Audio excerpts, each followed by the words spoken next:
तुमच्या त्वचेवर कुठे डार्क पॅच आहे, जिथे स्किन थोडी जाड झालेली आहे आणि तिथे खाज येते. नमस्कार, मी डॉक्टर कल्याणी पाटील आणि माइंड बॉडी सिरीज मधला आजचा विषय आहे एक्झिमा म्हणजेच इसम.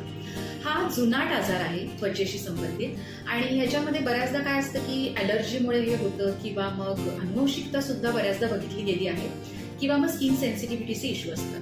हे जे पॅचेस असतात ते जनरली बोटांवर असतात किंवा मग काखेमध्ये, मानेवर, गुडघ्याच्या खाली किंवा मग खाली अँकल जवळ असतात आणि काही ठराविक वेळ किंवा काही ठराविक दिवस हे खूप फ्लेअरअप होतं, ऍक्टिव्ह होतं आणि काही दिवस अजिबात त्रास होत नाही. पण वर्षानुवर्ष हे असतं, त्याच्यामुळे त्याच्यासाठी तितकीशी ट्रीटमेंटही केली जात नाही किंवा केली तर जनरली लोक सोडून देतात कारण त्याचा तेवढा काही त्रास होत नसतो रेग्युलर.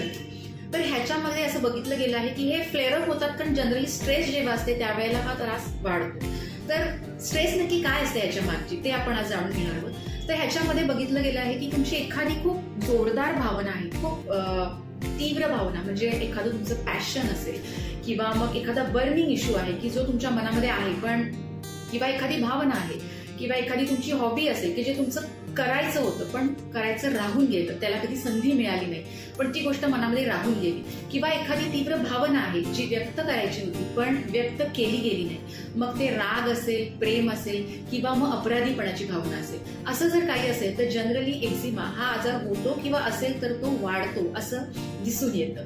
तुम्हाला जर याविषयी अजून जाणून घ्यायचं असेल तर तुम्ही मला DM करू शकता किंवा खाली दिलेल्या नंबरवर आमचा 10 मिनिटाचा फ्री कन्सल्टेशन कॉल सुद्धा बुक करू शकता. पुन्हा भेटूया नवीन व्हिडिओमध्ये नवीन टॉपिक. धन्यवाद.